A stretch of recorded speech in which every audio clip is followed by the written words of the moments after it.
It's the second extraordinary session of the Authority of Heads of State and Government of the Ecowas taking place at the Presidential Villa in Abuja. The focus of this meeting is the political situation in Niger Republic following the expiration of the 7-day ultimatum given for the return of democratic rule to Niger. Excellency, the chairperson of Ecowas welcomes the members with an outline of the efforts by the bloc, including sanctions and mediation efforts that are yet to yield results. He advocates more diplomatic efforts and dialogue. It is crucial that we prioritize diplomatic negotiations and dialogue as the bedrock of our approach. We did. And we still look to engage the party involved, including the Coup leaders, in honest discussion to convince them to relinquish power as suggested. The body then goes into a closed-door session to review the developments since its last meeting. We have reaffirmed our commitment. Hours later, the doors are thrown open and the chairperson gives his closing remarks. He reiterates that all options will be considered in ensuring a peaceful resolution of the situation in Niger. No option is taken off the table, including the use of force as a last resort. If we don't do it, no one else will do it for us. It is then time for the reading of the communique. Uphold all measures and principles agreed upon by the extraordinary summit held on Niger on 30th July 2023. Underscore the determination of the Ecowas authority to keep all options on the table for the peaceful resolution of the crisis. Enforce all measures, in particular border closures and strict travel bans and assets freeze, on all persons or groups of individuals whose actions hinder all peaceful efforts aimed at ensuring the smooth and complete restoration of constitutional order. Direct the Committee of the Chief of Defense Staff to activate the Ecowas standby force with all its elements immediately. Order the deployment of the Ecowas standby force to restore constitutional order in the Republic of Niger. ECOWAS is urging the African Union to endorse their decisions while asking partner countries and institutions, including the United Nations, for support to ensure a quick resolution of constitutional order in Niger Republic. Some of the presidents who spoke later make clear their resolve on the matter. ECOWAS cannot accept this. This is not a matter of Nigeria against Niger, not at all. The decision that we have made today, and I hope it will be implemented immediately, is a decision of ECOWAS. All the head of states think that we have tried dialogue with the push of Niger. I personally consider this as a terrorist act, and we cannot let this continue. We have to act. The position of Côte d'Ivoire, which has been endorsed by all of the head of states, and that we have been able to tell these putschists that their place is in the barracks. But if we had made mistakes in the past, we should try to correct it now. There is always a time to get started. I think it was a mistake not to have taken action previously, but now that we are together on this, we should take action to make sure that it does not continue. It's the end of the second extraordinary session on the political situation in the Republic of Niger, and it's now time to see if this set of resolutions will bring the much-needed stability and the return of democracy to that country. From the Presidential Villa, Lanre Lasisi, Channels Television News.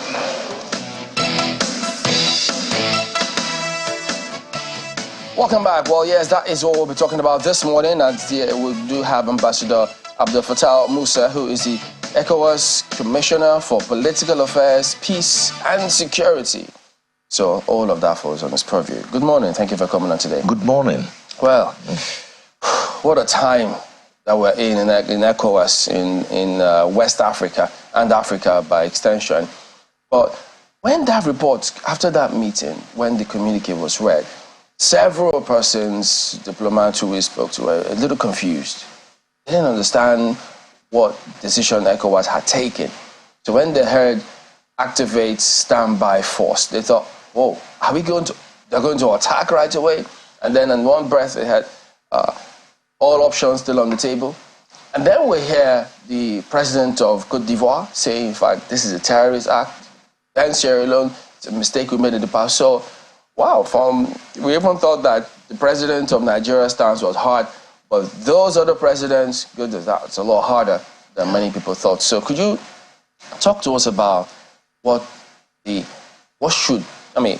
people were right, of course. I mean, the headline to say, they had said activate standby force.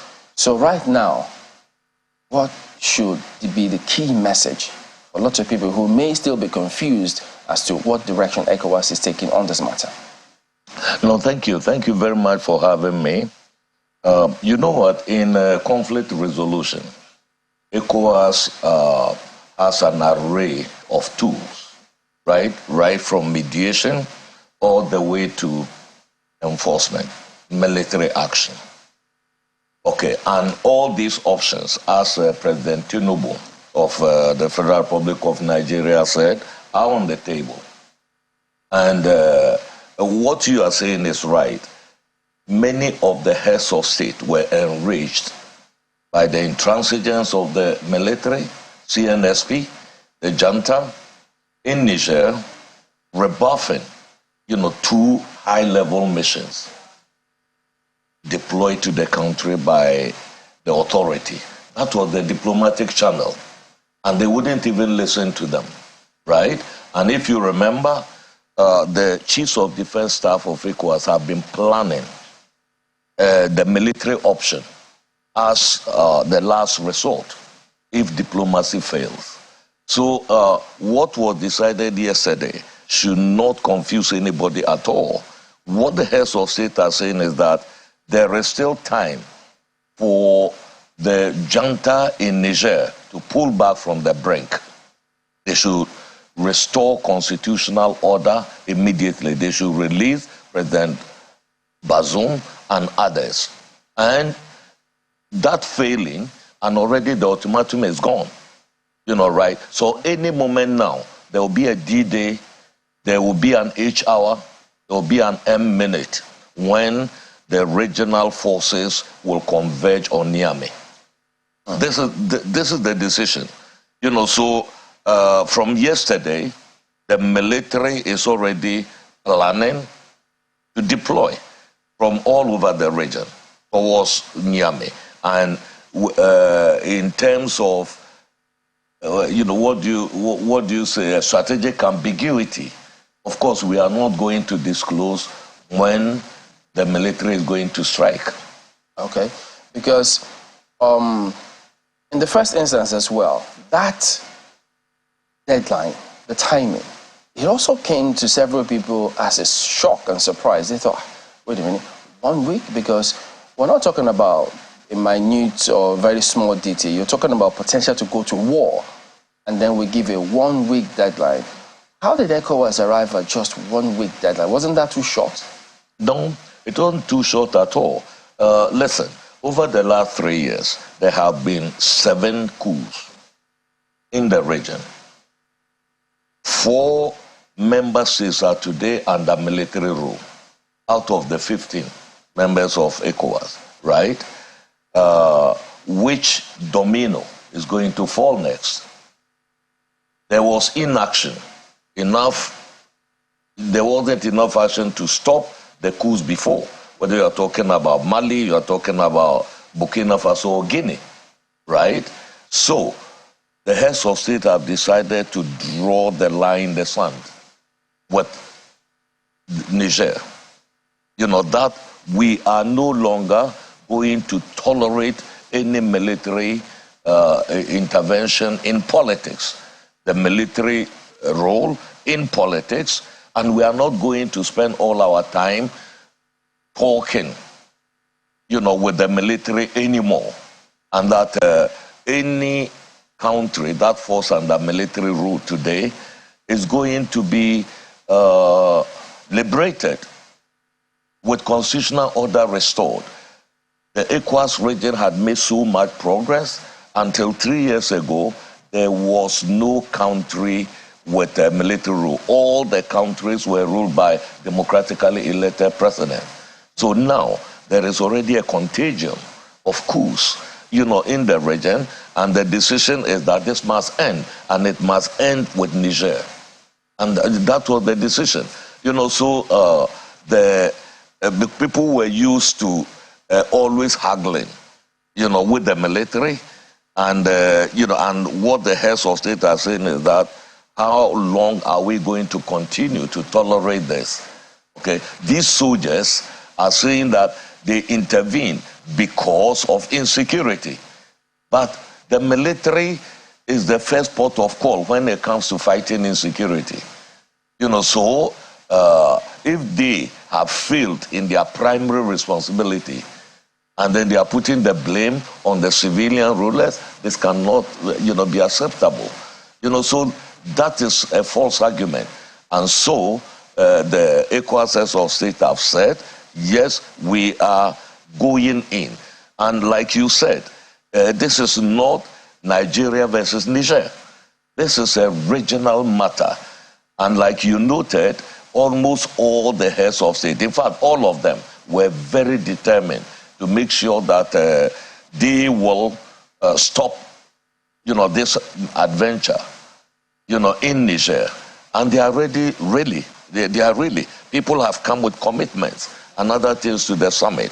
And if they don't pull back, that the military, General Chiani and his people, then there will be an attack in the country. That's imminent. This hasn't come without strong criticism of ECOWAS's decisions, because people have said that you cannot just take this decision in isolation of what ECOWAS has done in the past, and how it has also handled certain happenings within the sub-region. Has it been sufficient for ECOWAS, for instance, that all the leaders in the region prior to 3 years ago were all democratically elected? Did it matter to them what sort of democracy was happening in those countries? Because people believe, pundits believe, that the reason why we've seen a sudden onslaught of coups in different African, or more specifically West African countries, is because there's been no attention paid to the sort of democracy that has been happening in those countries. No, thank you for that. You see, democracy is not an event. Democracy is a process. When did the region actually start practicing this liberal democracy that we are talking about? In fact, it came on stream after the collapse of the Soviet Union, the end of the Cold War. You are talking about the 1990s. Okay, there are countries that have for centuries been practicing this very, the democracy as you call it. And Afrobarometer and all other polls that have taken place in Africa have come out with the fact that overwhelmingly the population says, okay, democracy may not be delivering fully, but it is the least evil, when it comes to governance in our region. So there is that. But we are talking about governance here. And there is one thing that we should take note of. All these coup d'etats, except perhaps in Guinea, have taken place in the context of asymmetric conflicts that we have, characterized by terrorism. Burkina Faso, Mali, Niger are the three central Sahelian countries in West Africa most impacted by terrorism. So there is no coincidence, that it's not a coincidence that the coups are occurring in these countries, right? And if it is terrorism, the military's first duty is to confront terrorism.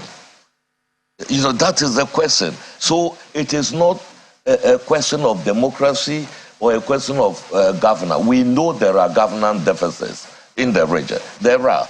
But is that the best way? What do you think is going on? Pardon? What do you think is the reason when you say it's not because of democracy? Yeah, what I am saying, is that it is about governance deficits, and not democracy as a system of governance, right? But governance is broader. It is about economic development. It is about youth empowerment. It is about building infrastructure for people to realize their potential in any country. That is very, very difficult in the global environment in which we find ourselves today. And it is not only in Africa, it is global. But you are not seeing coup d'etats everywhere. Why in West Africa?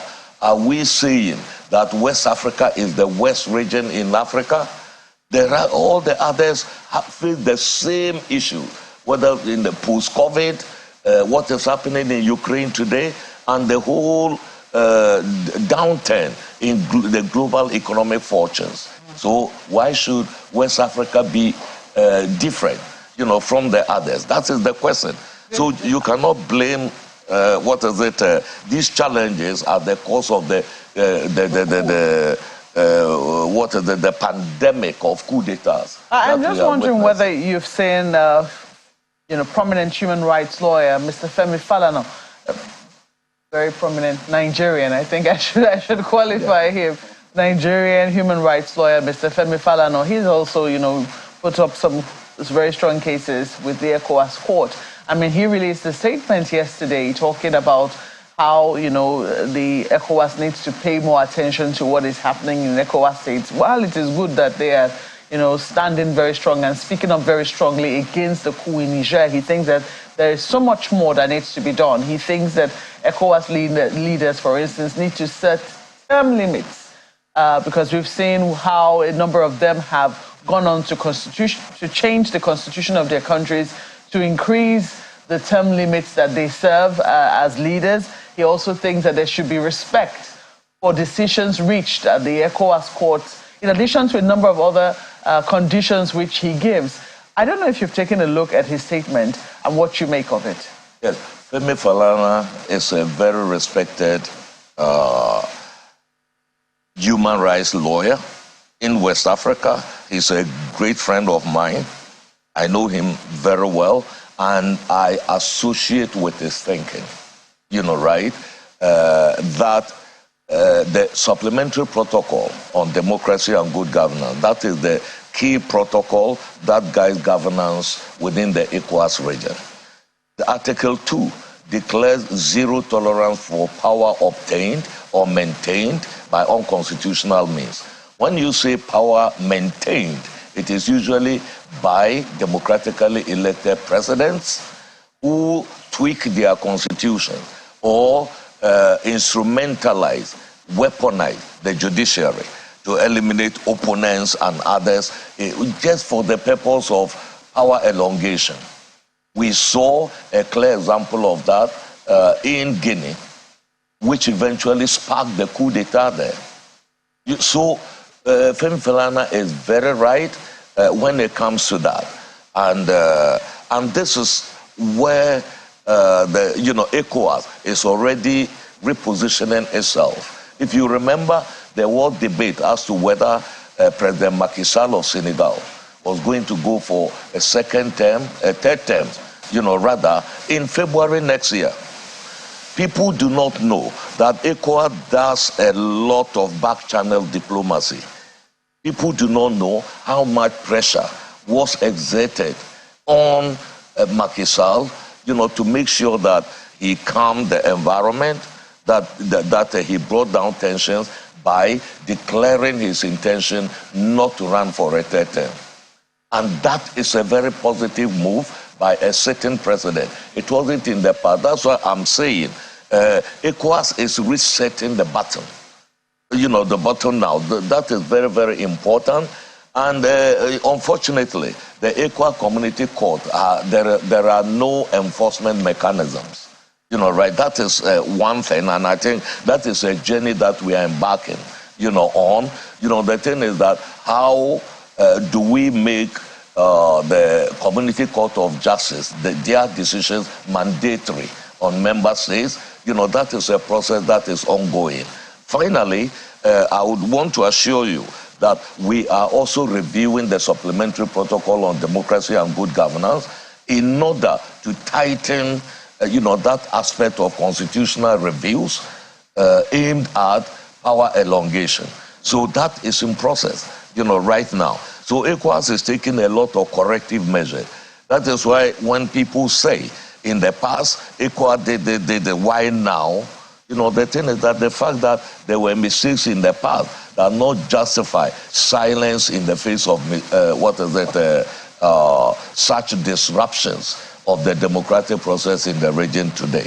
Is ECOWAS, because people will assume that ECOWAS would have done their scenario planning, they would have counted the costs if they were going to attack, because one of such reasons is that today, in the dailies here, the narrative coming through from Niamey is that if ECOWAS attacks, we will kill President Bazoum and the family. And then in some platforms, you see images circulating as though that the military junta has support of Nigerians. So are all of those, have they been factored in by ECOWAS? Everything. I was part and parcel of the planning meeting of the Chiefs of Defense Staff. About 2.5 days, and all these factors, the risk factors, were all taken into account. What would this intervention cost? It was taken into account. What is the internal, the nature of internal dynamics in Niger, also taken into account. We are getting a narrative from the bad guys, those who have staged the coup in the country. One thing they don't know is that there is also growing opposition, to the junta, even within the country. And if we do not take time, we are going to be faced with a civil war in the country. Because the Tuareg group have already created a movement to resist the military junta. And you should know the Tuareg and the Arabs, and President Bazoum is from the Arab community, even though a minority. Niger was one of the countries in Central Sahel that managed, diversity better than any of the countries, whether it is Mali or in Burkina Faso. Today, we are losing that. So there is a counter-narrative to what they are doing, and even the military itself is not a monolith. So we have factored in all these, issues, the cost implications, the risk factors.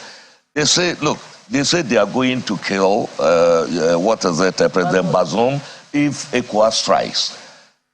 Yesterday's communique also made it very clear, that this junta will pay dearly if anything happens to the safety, security, or the physical integrity of Bazoum, his family, or members of his government. That was clearly done. We are not going to hold back because they are holding the president hostage. If they dare, to harm him in any way, then they are going to pay very dearly, for that.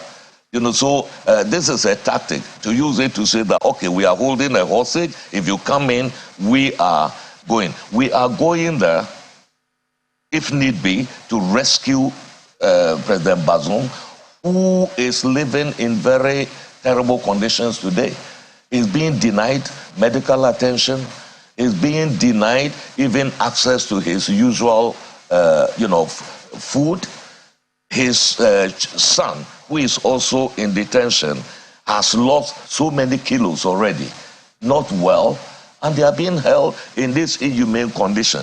And we cannot just sit by idle and depend on the goodwill of these people who have disrupted the democratic process in the country. What do we make of the threat of Burkina Faso and Mali, who are saying they will join Niger if Niger is attacked? No, thank you. That's a very good question. Those countries should first pay attention to what is happening in their own countries. Burkina Faso, 70% of the territory of Burkina Faso today is outside state control. And that is after just under 2 years of military takeover. 70%. Before the military came in, under 40% of Burkina Faso was under, terrorist control. So, what are the military done there? And let me tell you one thing. The common border between Mali and Niger is controlled by the Islamic State in the Greater Sahara and the northern rebel groups. Malian troops do not even have access to cross the border. They have to shoot their way through this, fortress of jihadists and opposition forces there. The same applies to the border between Burkina Faso and Mali. It is also controlled by Jenim, another, Al-Qaeda affiliate in that place. It is not controlled by Burkina Faso. How are they going to support their fellow coupists in the country, in Niger?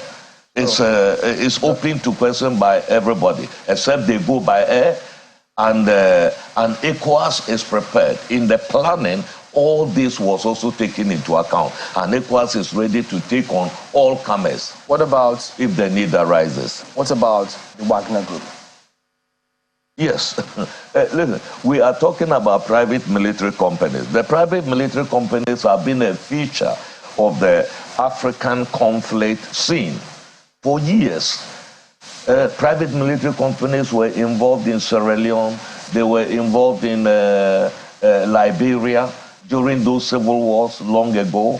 And even recently, in the global conflict, there have been the use of private military companies. The Americans are using them in Iraq. In Afghanistan, they use them, and others.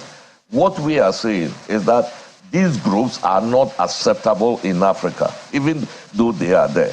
And we are going to hold their countries of origin responsible for any violations. The Wagner Group apparently is in Mali today. The Malian government says this is an agreement between them and the Russian Federation. We want to take them by their word, which means any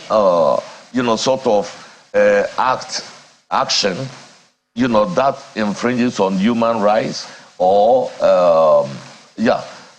devastation in our region by the terrorist, these private military contractors, we are going to hold their countries of origin responsible for that. That's Russia.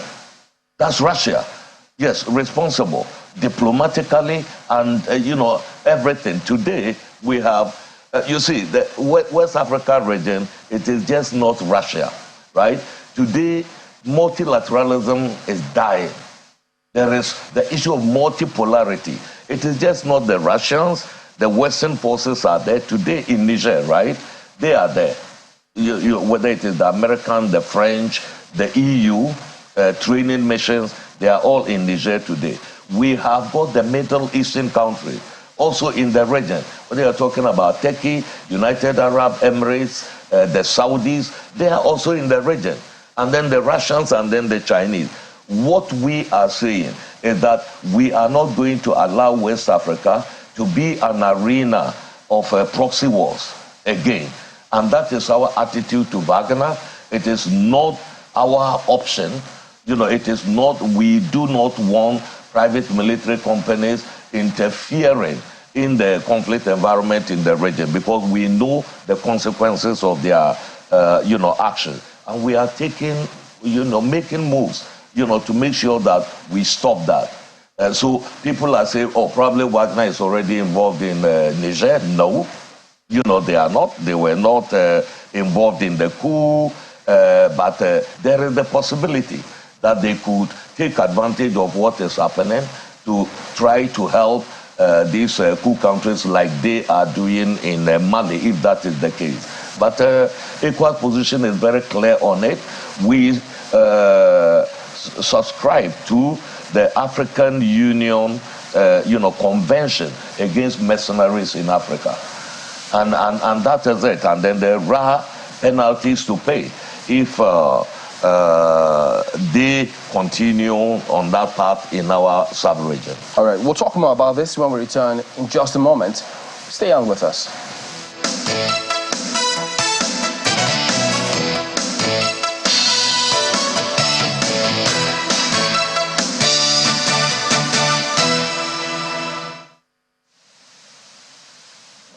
Well, thank you so much for staying with us. Well, Ambassador, let me ask you, I mean, one of my colleagues, I think it was Mark, who asked you about, the fact that the Nigerians, one way or the other, had their take on the takeover, the military takeover in Niger. The question is, how is the Ecowas itself, the various countries, taking that on board, particularly in line with the fact that there are other neighboring countries with Niger at this time who may be affected should there be any kind of intervention that is militant? Yes, thank you for that. Yes, in our planning, we have taken all those factors on board.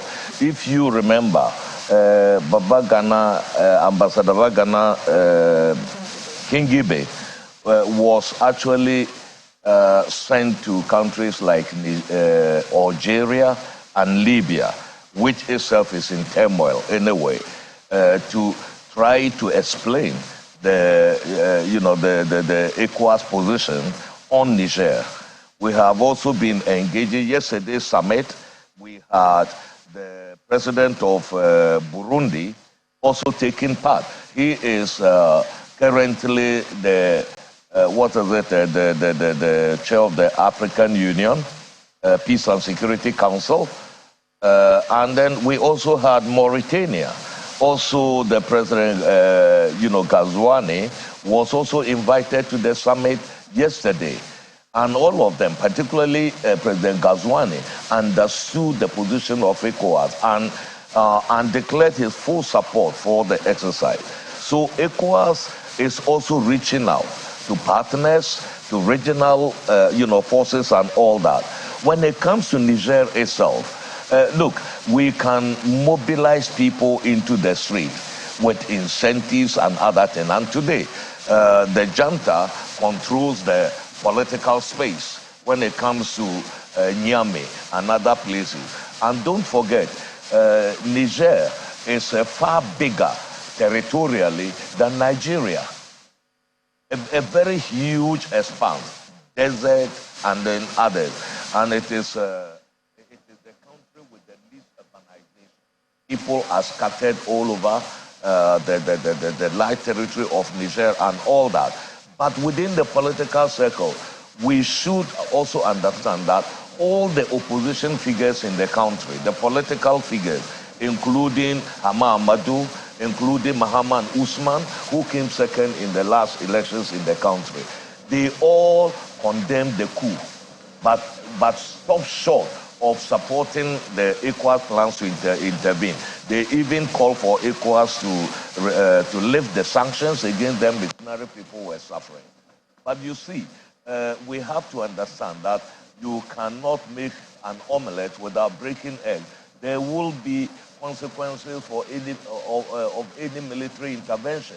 But this is what the Junta wants, so that we look at all the obstacles and say, oh, let's stay back. We are not going to do it. We are not going to fall to their blackmail, and then we are going to go in. And like I was saying earlier on, there are forces in the country that are also planning a resistance already. Well, Ambassador, how about, those other nations? We also get reports that some of those other countries who are under military rule in, West Africa, I mean, look at the fact that on the one side and on the other side of Niger, there are countries that are right now, at this very second, being governed by, military forces. And we hear some of them saying, look, we're going to partner with you in the event of whatever the situation is. Is that something that the ECOWAS is also taking into consideration, seeing that they are also West Africans? Absolutely. Yesterday, the communique that came out of the summit also warned those countries about their responsibility under the ECOWAS instruments, the protocols and all that. And a warning was sent out to them. And what I would also say is that those countries themselves face enormous challenges. The peace agreement in Mali today is in tatters. The territory of Burkina Faso is almost completely occupied by non-state actors and others. So where are the reserves? Where are the resources that they have to go and then help another country? And, you know, by the way, they are facing 11 other countries in the region.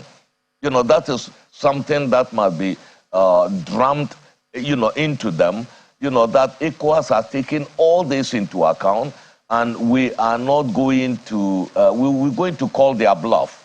You know, so they can do it, but the thing is that everybody is talking about, has ECOWAS taken all this into factor, but nobody is talking about the responsibility of the junta in Niger. Why are they not pulling back from the brink? When they know that they are putting their citizens' lives in danger, they are putting the whole country in trouble, and they are clinging on, you know, and they are not programmed to rule. The military is not programmed to rule. Their primary responsibility is the territorial integrity of the country, to preserve it. And they are failing in that by losing to the terrorist, you know, fight.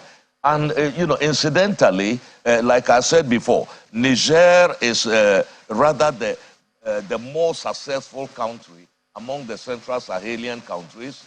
Niger is part of the multinational joint task force, where Nigeria is also a member, Chad is a member, and Cameroon is a member.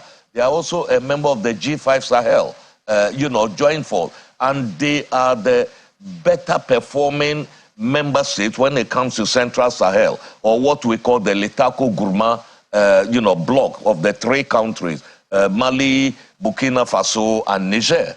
You know, so what is the justification for overthrowing the government of President Bazoum, if not just an opportunism and probably a sheer hatred of the leader, you know, himself? What is the justification, you know, for them? We don't see it.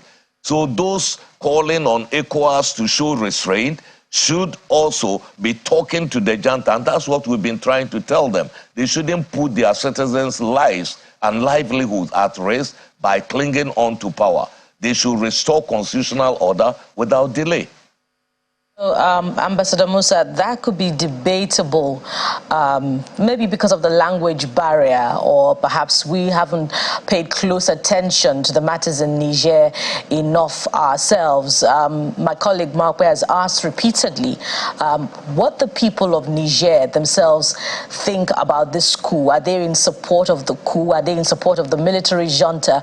Or are there more issues of disillusionment and socioeconomic you know, borrowing your words now, governance deficit in the country? You have said earlier on that the Nigerian junta leaders are ruling the political space. But what about the people themselves? Yeah. You see, a sinking man will catch at the straw. And when people are faced by this asymmetric crisis like terrorism in their country, it is very easy, you know, for them to sort of cling on to any hope that they can get. And the military appears to be promising, you know, this.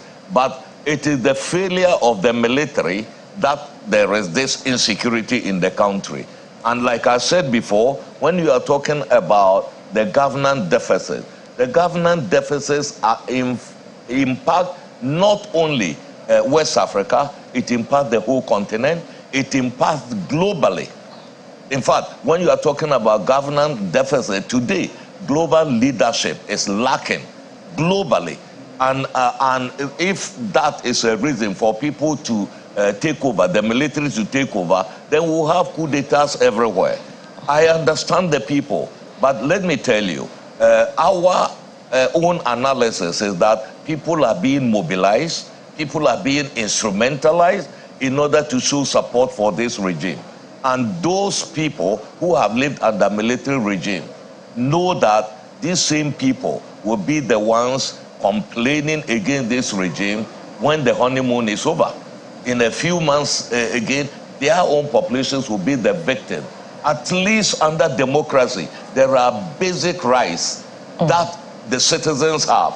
Under the military, what do you have? You know, people should compare all the advantages and disadvantages. West Africa was under the rule of the uniform personnel for several years, in the 60s, in the 70s. People should compare that and the level of freedom that they have today in terms of expression and all that. You cannot get everything that you need. Democracy is a process. Governance issues are a process. They are not an event, you know, so we all have to contribute. Everybody has a responsibility towards, you know, making governance work in our, you know, region. But what I will tell you is that organized labor in Niger has not come out in support of the coup, right? The Association of Jurists and Advocates in the country have called for restoration of constitutional order in the country. There is already a movement that has emerged among the Tuareg population and others who are saying they are going to resist the coup. So we are already seeing fissures already emerging in the country. There is no unity of purpose. And even when the military chiefs in the country, they issued a statement in support of the coup, you should read between the lines what they said. They never condemned the previous government. No, the military chiefs, other than the presidential guard who organized the coup, said that, listen, they wanted to avoid bloodshed, and that is why they are supporting the takeover by the military. They never said it's because there was bad governance or anything like that. So that should tell people something. They just wanted to avoid bloodshed.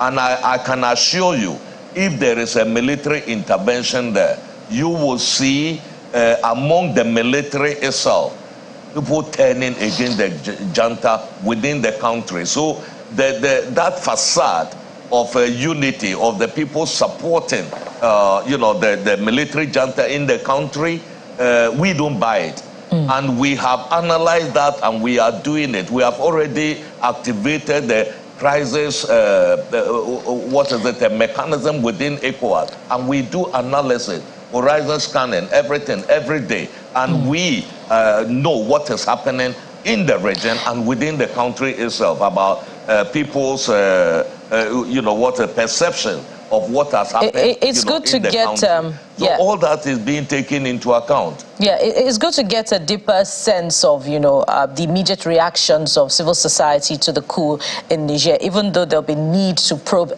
just a little further to understand whether, you know, the coup has been necessitated by mere opportunism, borrowing your words. But let's take a closer look at the Ecowas decision on military intervention in Niger. My colleague was asking you earlier if you have taken a closer look at the statement by, you know, our constitutional lawyer here in Nigeria. But he's not just the one that has expressed concern that the regional body needs to cross a legal hurdle, i.e. getting the approval of the UN Security Council before it strikes in Niger. But it looks like ECOWAS is on standby already and is ready to issue that first order. Is ECOWAS willing to risk breaching that legal rule? And by extension, what would be the implications if ECOWAS breaches the rule? Well, thank you very much. Listen, ideally, we would go to the Security Council to seek approval. What I would tell you is that going to the Security Council, and in this case to seek the approval or a Chapter 7, mandate to go into the country. Much of that is done, because that opens the door for resources by the UN system, and not just because they just want to give you an approval. Let's take, the legal. I know Femi Falana and the argument a lot of legal experts have said about the legality of what ECOWAS is trying to do. Listen, Niger is signatory to the ECOWAS protocols. First and foremost, the protocol relating to the, or the mechanism related to conflict prevention, management, resolution, peacekeeping, and security. They are signatory to the supplementary protocol on democracy and good governance. In both documents, right, the issue is ECOWAS is not going to allow, non-interference in the affairs of member states, to cloud the idea of non-indifference, which today governs our regional, relations. And insecurity in one part of the region affects everybody. As we speak, why did ECOWAS intervene in Liberia and Sierra Leone? We did not go to the Security Council. Nigeria led that intervention. We informed the African Union and the UN after the fact, right? Was that a breach? If we had not gone there, the whole of West Africa would have been in flames. Today, with what is happening in Burkina Faso and other places, terrorism is already spreading to the coastal countries. Benin, Togo, Cote d'Ivoire, refugee flows into northern Ghana. So are we going to wait? And all these countries are being ruled by military juntas today. And the whole region is being affected. So once you sign up to regional protocols, you cede part of your territorial integrity, or whatever you call it, to the collective good. And this is the legal basis for ECOWAS. That is one. Number two, if you have read carefully, the President Bazoum, even while in detention, has called for support to liberate him because he is in a hostage condition today. He has called. He is the legal authority in the country, and he has called for help, to support him. That is also part of the legal basis. So the thing is, there have been so many interventions in the world by collectives. NATO have been, invading many countries. There was no Security Council mandate. So you cannot flout collective agreements and then think that because we need to go to the Security Council. And today, with the Security Council divided, there is no way. We are talking about a world in a multipolarity mode. You go to the Security Council, everything there is disagreement. The UN Ambassador has condemned the coup. The UN has condemned the coup and has supported ECOWAS moves. Ambassador, and for us, that moral support is already great. On Monday, the African Union is going, the Peace and Security Council is going to meet, and we anticipate endorsement of ECOWAS action in Niger as well. That so, speaks to the, other, pardon me, sort of endorsement should ECOWAS seek when globally the vast majority of humanity is supporting the position of ECOWAS today? Other than but still, those who have got an agenda. It speaks to the complexity of relations, between member states in the regional body and in the, a big one, the United Nations at the international level. But let's speak to also the forces, within Niger itself. Not a little concern has been expressed by, experts and international bodies about the control of the rich uranium resources in Niger by Western forces.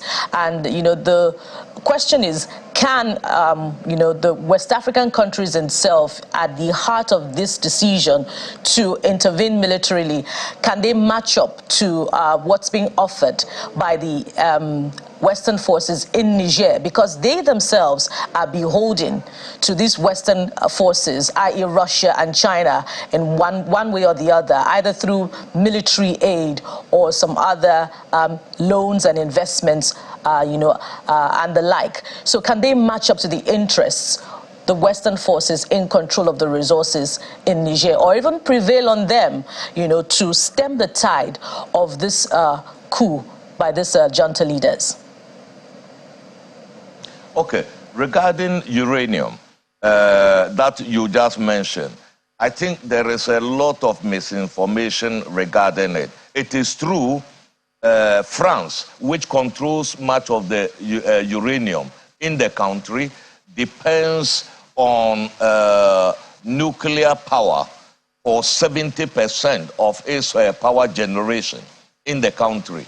But let me also tell you that they only depend on that nuclear energy in France sources only 17% of uranium for its power from Niger. In fact, much of their resources come from countries like Kazakhstan, which is by far a bigger producer of uranium. So we need to get these factors, you know, right. Generally speaking, in terms of contractual agreement between our countries and the Western world, or whether the Eastern world, China and then others, it behoves on our member states to make sure that all these agreements are to the benefit of the country. And, you know, and that we must have the capacity also to add value to our raw materials instead of just selling them. But that is, you know, selling the raw materials, you know, on the cheap, and then buying imported commodities with very, very high, you know, at the very high prices and all that. That happens almost everywhere on the continent, and that needs to be reversed. I agree fully, you know, with that we need actually to have the interests of our countries, of our people, first and foremost, in our contractual agreements with foreign powers. And it is not only the Western powers, all these countries that we are talking about, the Chinese are involved, the Russian, the Turks, and all those are involved one way or the other in all these countries. So, yeah, it is up to society itself, civil society and others, to put pressure on our rulers, on the government, to make sure that in going into all these bilateral agreements with partners, outside partners, that the interest of the nation is first and foremost, and not that individual, you know, interests and others. That is something we all have to support. But is that enough reason for the coup? You know, the uranium in the country was still under the control of foreigners in the previous regimes. Don't forget that Niger was also ruled by a whole string of military officers while they were still exploiting their, uranium. Under President Tanja, oil came on stream, and that also, the Chinese and others are also involved in it. So this is the first time since the rule of President Tanja that the country is trying to consolidate democracy by transferring power from one democratically elected president to another. And the military want to put an end, you know, to that. Nigeria has already had a whole lot of alternations of power, countries like Ghana, Senegal, and others. So when people talk about the weaknesses of democracy, let's look at the positive sides of it. Formerly, there was no way a sitting president could be defeated in elections in West Africa. Today, they are being defeated. So democracy is not about our ability to elect good leaders, but it is our ability to remove bad leaders, you know, from power through the ballot box and not through the gun. And this is what we have to encourage. And in West Africa, that is already taking root in a number of countries. You've seen a lot of elections in the country where incumbents have been defeated. It never happened before. So you can talk about the glass being half full when we are talking about democracy in Africa and West Africa in particular. Right. But we need to bring about the democratic dividend. That is the development aspect of it is still lacking, and it is the responsibility of all of us for that, and not just the narrow, clique of people who rule the country. And if you want to lose control, your best bet is to support military rule, where you have no say in whatever they do. But at least today, the Senate has a say on what President Tinubu is going to do, and then they can either facilitate it or stop it. And that is the beauty of democracy. So however the flaws of it, it is still better, than the rule by the military. And that is what I think we have to build on and then, try to consolidate, instead of the reversal that we are seeing on the continent today. All right, just one more thing before we go. In your opening comments, you did say that the feedback you were getting is that the sanctions were working. Why didn't Ecowas wait for it to maybe a little longer for the sanctions to kick in properly? So maybe this junta might have said, okay, the people may put pressure on the junta and ask them to go. Why didn't that happen? Yes, look, this is what I am, saying. Yes, power cuts in Niger, rice, the price of rice has shot up maybe about 4 times in the country. The country is virtually in darkness today. Air travel in and out of the country, no more. There is a lot of pressure, and there are targeted sanctions also on them. What Ecowas is trying to do is to minimize the suffering of the people under these sanctions by making allowances for the supply of materials that will alleviate the humanitarian consequences of the sanctions that we've done. There are things like medicine, food, and then others.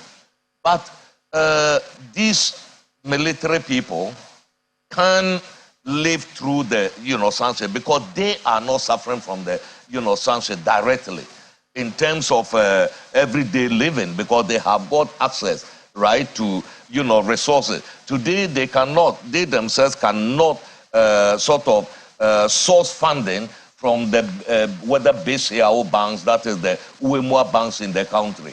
So that is going to work. We are waiting. Like I told you, we are getting ready to strike militarily, but it is up to them. In fact, the ball is in the court of the junta.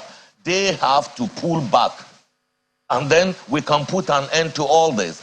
We cannot wait forever, for them.